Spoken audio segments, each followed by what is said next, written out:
बच्चों, आप अब तक लघु कथा विधा के बारे में कुछ तो जान ही चुके होंगे, पाठ्यक्रम में उसे पढ़ भी चुके हैं। तो ये लघु कथा विधा आपके लिए थोड़ी नई हो सकती है, लेकिन किसी भी साहित्य की विधा की तरह, चाहे वो कविता हो, उपन्यास हो, कहानी हो, ये भी अपने आप में एक मुकम्मल पूर्ण विधा है। जिस तरह से उपन्यास को पढ़ने के बाद उसके समापन पे जो संदेश आपको मिलता है, जो आनंद आपको मिलता है, उसी तरह से लघु कथा भी अपने छोटे रूप में आपको एक पूर्ण कृति का आनंद देती है। तो आपके पाठ्यक्रम में मेरी भी एक लघु कथा लगी है, जिसे आपने पढ़ भी लिया है, अनुताप। तो आपके मन में जिज्ञासा जरूर आती होगी कि रचनाकार के मन में ये रचना कैसे आई, इसकी रचना प्रक्रिया क्या है, रचना एकदम कैसे लिख ली जाती है। तो मैं आपको बताना चाहूँगा कि रचना, किसी भी रचनाकार जब कोई लिखता है तो वो एकाएक कागज़ पे बैठ के उसे नहीं लिख देता है। उसके मन में रचना का प्रभाव विभिन्न घटनाओं के माध्यम से उसके दिमाग पर अंकित होता है, और जब उसको उससे रिलेटेड कुछ और विचार उसको मिलते हैं उसके साथ, जब उसे लगता है कि इसमें कुछ ऐसा मेरे हाथ आ गया है कि मुझे इसे औरों से शेयर करना चाहिए, अपने पाठकों से, जैसे आप बच्चों से शेयर करना चाहिए, तो वो रचनाकार उस रचना को कागज़ पे उतारने के लिए मजबूर हो जाता है। तो अनुताप के संबंध में भी आप जानना चाहेंगे कि इसको लिखने की प्रेरणा मुझे कैसे मिली। तो मुझे याद है, बरसों पहले की बात है, मैं एक रिक्शे पे बैठ के अपने ऑफिस जाया करता था। तो उस रिक्शे वाले के बारे में मुझे बहुत ज़्यादा कुछ पता नहीं था। मैं उससे बैठता था, वो मुझे अपनी मंजिल तक पहुंचा देता था, बस इतना ही मालूम था। लेकिन बाद में मुझे कुछ समय बाद एकाएक पता चला कि उस रिक्शे वाले की दोनों किडनी खराब थीं, और उसके बावजूद वो अपनी परिवार के हालात, गरीबी के कारण रिक्शा चलाने पर मजबूर था।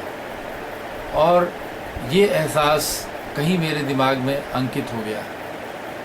तो बच्चों, आप अगर देखेंगे, इस रचना को पढ़ेंगे, तो आप कहेंगे इसमें तो उस तरह की कोई बात नहीं है। रचना शुरू हो रही है कि एक कथाकार है, जो कथा नायक है, वो रिक्शे पे बैठा हुआ जा रहा है।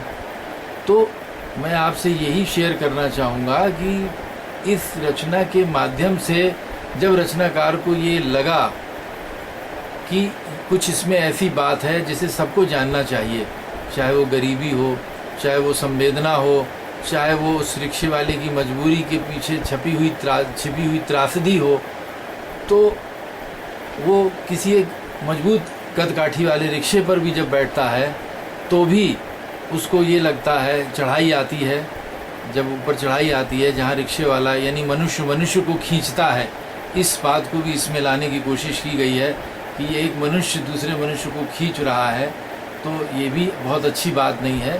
तो उस स्थिति में उसको वो अपराध बोध, वो एक घटना उसके मस्तिष्क में आती है, जबकि रिक्शे वाला किडनी खराब हालत में भी रिक्शा खींच रहा था, तो उसको बेचैनी हो जाती है, उसके मानव मन बेचैन हो जाता है, और वो उस रिक्शे से उतर के पैदल चलने पर मजबूर हो जाता है। जबकि रिक्शा वाला काफ़ी मजबूत है, स्ट्रांग है, उसको किसी तरह की हेल्प की ज़रूरत नहीं है उसकी, वो हैरान भी होता है।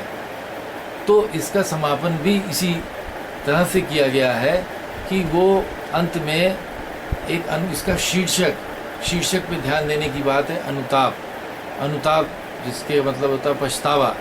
यानी जब हम कुछ काम ऐसे कर जाते हैं, जाने अनजाने हमसे हो जाते हैं, और उनको अगर हम अपने दिल और दिमाग से सोचते हैं, तो वो भविष्य में हमें प्रेरित करते हैं कि हम इतने कठोर ना हो, हम इतने निष्ठुर ना हो, हम गरीबों के प्रति हमारे मन में संवेदना रहे, और उनको भी हम अपनी तरह का मनुष्य समझें।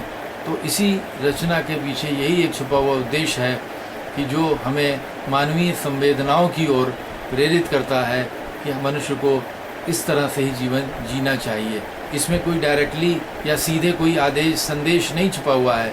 एक रचना के माध्यम से आपके मन में भी पढ़ेंगे तो ये भाव उत्पन्न होगा, लेखक की सफलता इसी में है। आशा है बच्चों आपको इस रचना प्रक्रिया को जान के अब रचना पढ़ने में और आनंद आएगा। धन्यवाद।